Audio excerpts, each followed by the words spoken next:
Constitutional provision অনুসারে আমাদের দেশে রাষ্ট্রের সকল ক্ষমতার উৎস মালিক রাষ্ট্রের মালিকানা। এখানেই হচ্ছে সুপ্রিমেসি অফ দি কনস্টিটিউশন। সেই মালিকানা তারা প্রয়োগ করে তাদের প্রতিনিধি নির্বাচনের মধ্য দিয়ে। সার্বভৌম শক্তির প্রতিনিধিত্ব হয় নির্বাচিত প্রতিনিধির মাধ্যমে।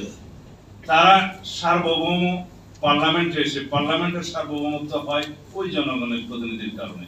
সেখানে তারা সার্বভৌমত্বের কথা বলে এবং ওইটাই একমাত্র হাউস যেখানে যা কিছুই আপনি আলোচনা করেন আদালতে বিচার করা যায় না, মামলা দায়ের করা যায়। এটা সার্বভৌমত্বের বহিঃপ্রকাশের জায়গা।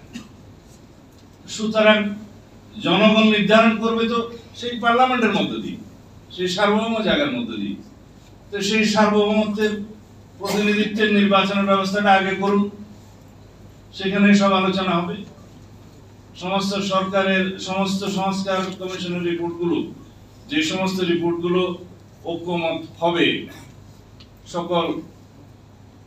সকল সংশ্লিষ্ট স্টেক হোল্ডারদের মধ্যে আলোচনার মধ্য দিয়ে, রাজনৈতিক দল সমূহ এবং গণতান্ত্রিক অন্যান্য সামাজিক শক্তি সহ যারা একমত পোষণ করবেন, সেই সংস্কার প্রস্তাবগুলো বাস্তবায়নে তো কোনো বাধা নেই। কিন্তু সেই সংস্কার প্রস্তাবগুলো, সেই সুপারিশগুলো বাস্তবায়নের জন্য ফোরাম কি? একমাত্র উপযুক্ত ফোরাম হচ্ছে সেই সার্বভৌম প্রতিনিধিত্বকারী সংসদ। আমাদেরকে বুঝতে হবে, এখন সবাই একটা জিনিস বুঝে এসেছে যে কনস্টিটিউশন রিরাইটিং এর যে সমস্ত প্রস্তাব আলোচনা আগত সেখানে কেউ নেই। সবাই সংশোধনী প্রস্তাব দিয়েছে, বিস্তর সংশোধনী প্রস্তাব দিয়েছে। কার? বিদ্যমান কনস্টিটিউশন।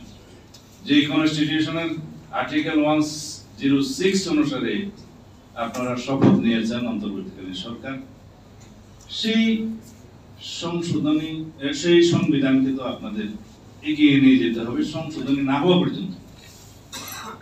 কারণ অর্ডিন্যান্সের মাধ্যমে তো আর কনস্টিটিউশন সংশোধন করা যায় না।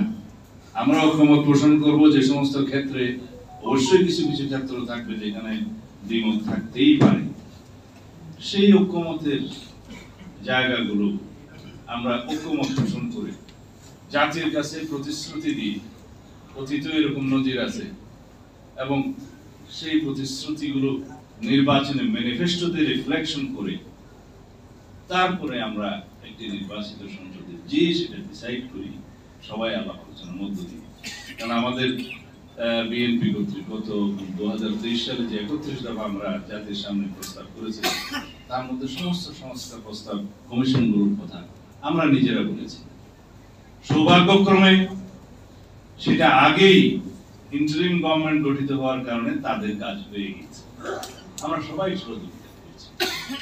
এই সময় আমাদের সামনে একটাই গুরুত্বপূর্ণ এবং জরুরি সর্বোচ্চ প্রশ্ন হচ্ছে যে আমরা ঐক্যমতের ভিত্তিতে ফ্যাসিবাদ বিরোধী জাতীয় ঐক্য ধরে রেখে সমস্ত সংস্কার প্রস্তাবগুলো আমরা আলোচনা করব। আমরা কিছু জায়গায় দ্বিমত হব এবং আমি বিশ্বাস করি অধিকাংশ জায়গায় আমরা একমত হব।